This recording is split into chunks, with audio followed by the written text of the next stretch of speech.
Assalamualaikum warahmatullahi wabarakatuh. Halo semuanya, perkenalkan nama saya Diola Rahmadona Putri, mahasiswa semester 3 dari program studi Tadris Bahasa Inggris kelas B, IAIN Syekh Abdurrahman Siddiq Bangka Belitung.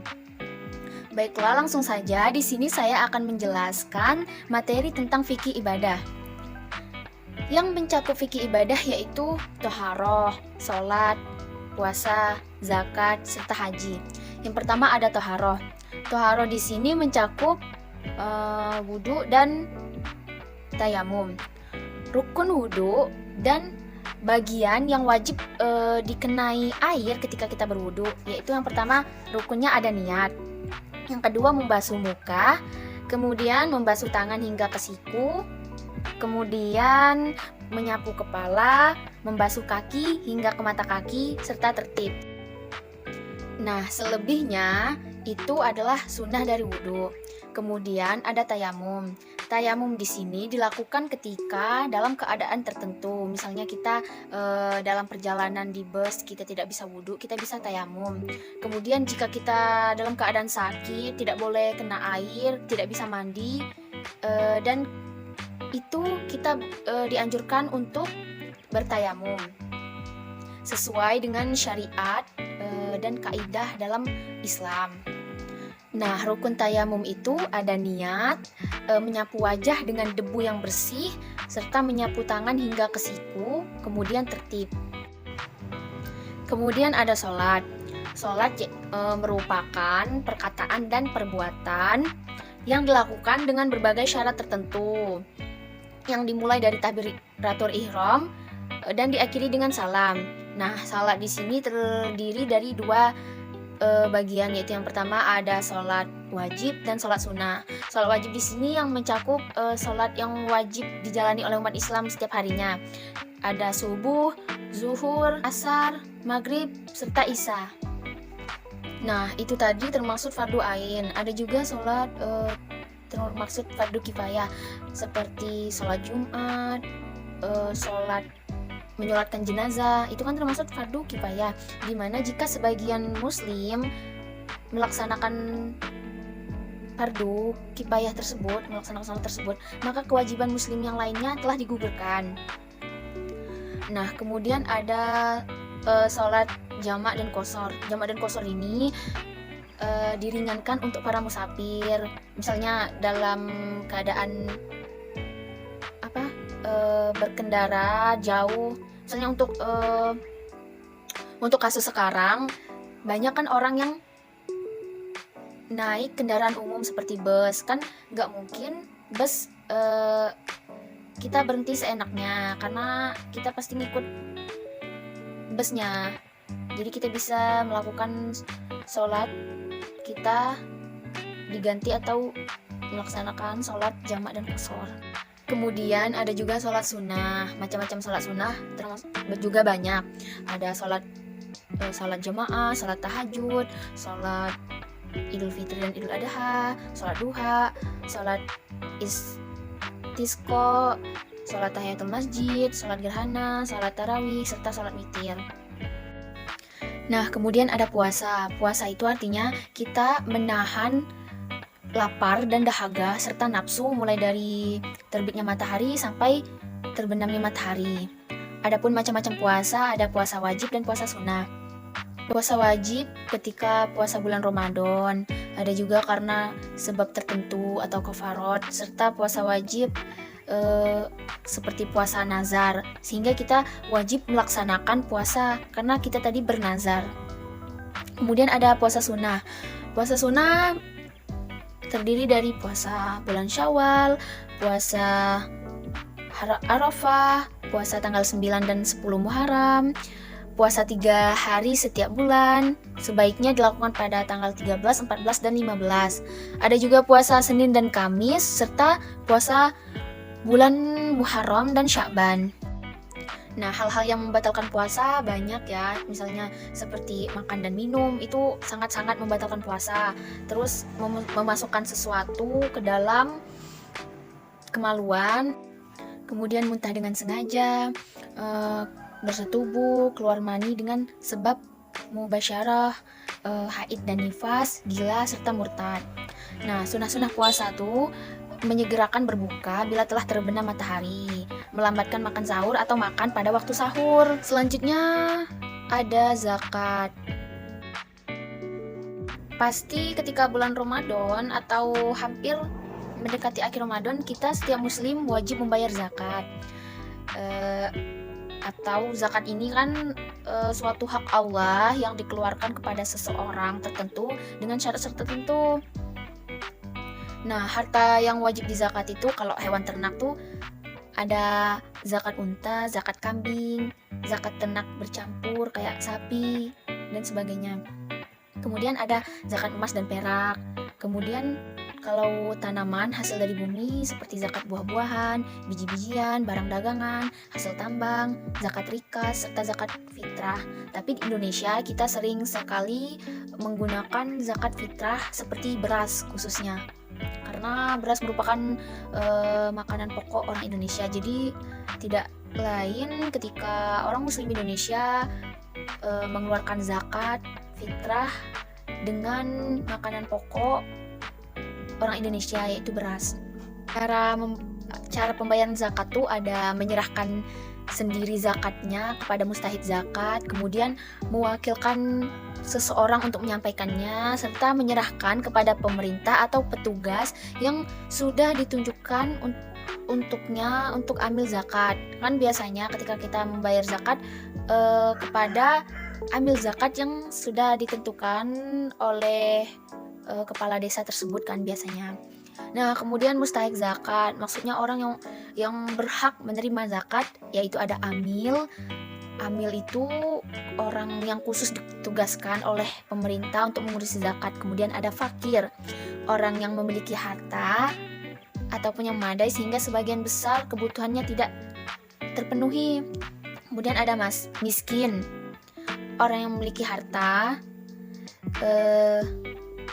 tetapi tidak mencukupi kebutuhannya, serta mu'alaf, orang yang mempunyai pengaruh di sekelilingnya, sedangkan ada tahapan ia masuk Islam.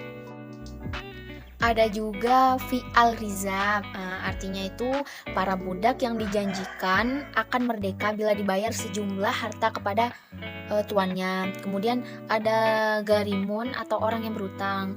Tapi ada 3 macam, yaitu orang yang berutang untuk memenuhi kebutuhannya sendiri, itu berhak diberi zakat untuk membayar hutang tersebut. Kemudian orang yang berhutang karena kepentingan mendamaikan perselisihan wajib juga diberi zakat walaupun ia sendiri mampu membayarnya.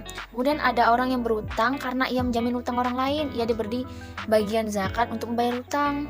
Kemudian ada ibnu sabil atau musafir.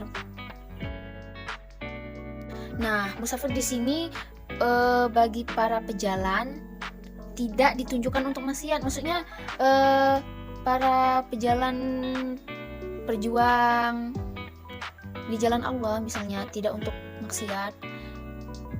Kemudian ia kehabisan bekal, tidak mampu atau kekurangan biaya. Itu sebagai muslim, umat muslim, kita wajib memberikan zakat kepada orang tersebut.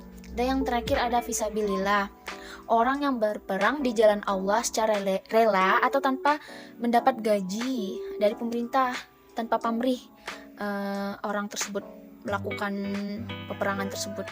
Nah, maka orang itu berhak untuk menerima zakat dari kita. Ada juga orang yang tidak berhak menerima zakat. Yang pertama jelas, yaitu orang kaya. Yang kedua budak, kecuali yang budak yang saya sebutkan tadi, yang fi'al rizab atau mukatab, para budak yang dijanjikan akan merdeka bila dibayar sejumlah harta kepada tuannya. Kemudian ada keturunan Nabi tidak berhak menerima zakat. Orang yang wajib dibelanjai oleh muzaki, maksudnya tanggungan muzaki tersebut, tanggungan yang memberikan zakat, seperti orang tua dan anak, itu tidak boleh. Kemudian ada orang kafir. Materi terakhir ada ibadah haji.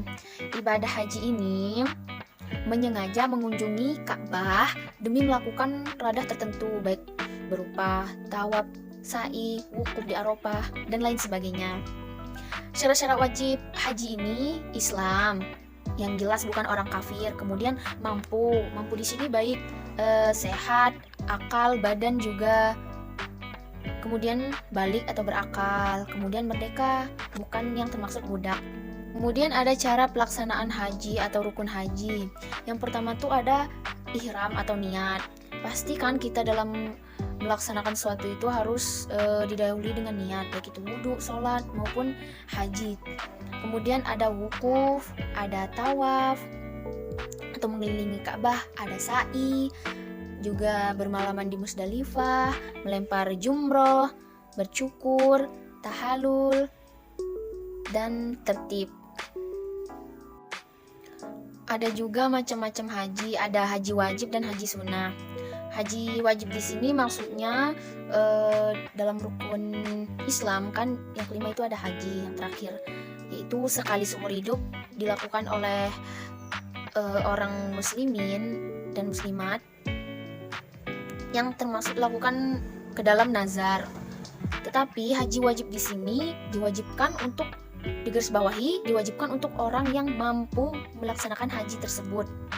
Nah, kalau haji sunnah itu haji tambahan setelah melaksanakan haji wajib. Maksudnya ada seseorang muslimin misalnya yang telah melaksanakan haji wajib, tetapi dia ingin lagi melaksanakan haji. Di sini hajinya itu sunnah atau tambahan, karena mungkin ingin melakukan nazar tertentu sehingga dia masih ingin melaksanakan haji sunnah. Nah, yang terakhir ada dam atau denda. Berikut beberapa hal yang menyebabkan ketika kita berhaji kita wajib membayar dam tersebut atau denda. Yang pertama ada dam karena meninggalkan salah satu perintah yang merupakan bagian dari haji. Misalnya salah satu yang kita tinggalkan misalnya sa'i. Kemudian ada dam karena bercukur, berhias atau bersenang atau tarafah. Kemudian ada dam karena ishar, melakukan tahalul. Kemudian dam karena membunuh binatang, misalnya burung, dan dam karena jima. Baiklah, materi selanjutnya yaitu tentang konsep fikih syiasah. Secara terminologis, menurut ulama, fikih itu adalah pengetahuan tentang hukum-hukum yang sesuai dengan syariah mengenai amal perbuatan yang diperoleh dari dalil-dalil yang tafsil atau terperinci. Misalnya, dalil atau hukum khusus yang diambil dari dasar-dasarnya dan sunnah.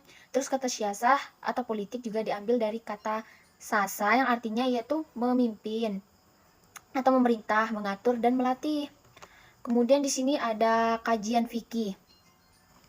Terbagi menjadi 8, yaitu siyasah dusturiyah, syariah atau politik perundang-undangan, siyasah tasriyah, syariah, politik hukum, siyasah qadiyah syariah, politik peradilan, kemudian siyasah amaliyah syariah, politik ekonomi, siyasah idariyah syariah, politik administrasi, siyasah dauliyah syariah, politik hubungan internasional, siyasah tanfiziyah syariah, politik pelaksanaan perundang-perundangan, dan yang terakhir ada siyasah harbiyah syariah atau politik perperangan. Terus ada pembidangan fikih siyasah. Siyasah dusturiyah yaitu kumpulan kaidah yang mengatur dasar dan hubungan kerjasama antar sama anggota masyarakat dalam sebuah negara, baik tertulis maupun konstitusi. Kemudian ada siyasah dauliyah, bagian dari fikih siyasah yang membahas tentang hubungan satu negara dengan negara lain. Kalau maliyah, dalam kajian ini membahas sumber-sumber pendapatan negara dan pos-pos pengeluaran. Manfaat kita mempelajari fikih siyasah yaitu pertama, mengatur peraturan perundang-undangan negara sebagai pedoman dan landasan ideal dalam mewujudkan kemaslahatan. Kemudian pengorganisasian dan pengaturan untuk mewujudkan kemaslahatan.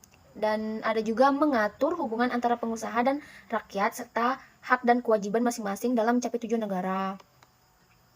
Nah, mungkin itu materi terakhir dari saya.